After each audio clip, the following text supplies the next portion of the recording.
ముందు చూపు లేకుండా ముగ్గురు నలుగురు పిల్లల్ని అన్నోళ్ళు ఇన్ని రోజులు ఊర్లలో లీడర్ గిరి చేద్దామంటే నారాజయ్య రూల్స్ ఉండేది. కానీ ఇప్పుడు పాత కానూన్ పక్కకు పడేసి గత ప్రభుత్వంలో ఇద్దరు పిల్లల నిబంధన ఉండేది. ఇద్దరు పిల్లల కంటే ఎక్కువగా ఉంటే లోకల్ బాడీలో అది ఎంపీటీసీ గాని జెడ్పీటీసీ గాని వార్డు మెంబర్ గాని సర్పంచ్ గాని నిలబడే అర్హత ఉండేది కాదు.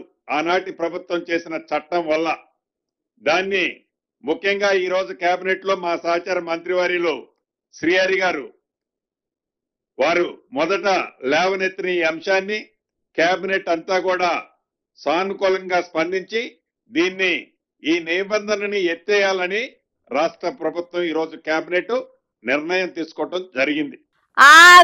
సప్పట్లు ఇద్దరు కంటే ఎక్కువ పిల్లలున్నా కూడా స్థానిక సంస్థల పోటీలు వేయొచ్చు అనే రూల్ తెస్తున్నారట సర్కారు.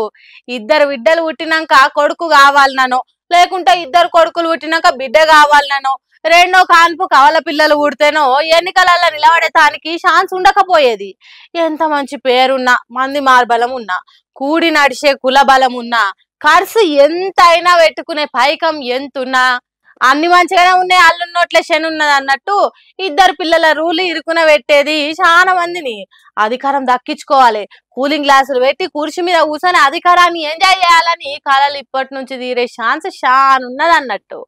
అమ్మయ్య, ఈ జన్మల sarpanch MPTC ZPTC MPP ZP chairman కాలేను అనుకున్నోళ్ళు ఇప్పుడు గల్లా ఎగిరేసి తిరుగుతున్నారు కావచ్చు ఊర్లల్లా.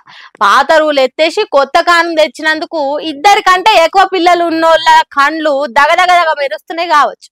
మరి చూడాలి ఎంతమంది ఇద్దరికంటే ఎక్కువ పిల్లలు ఉన్నోళ్ళు ఎన్నికలలో నిలబడి గెలిచి కుర్చీ ఎక్కగలుగుతారు అనేది.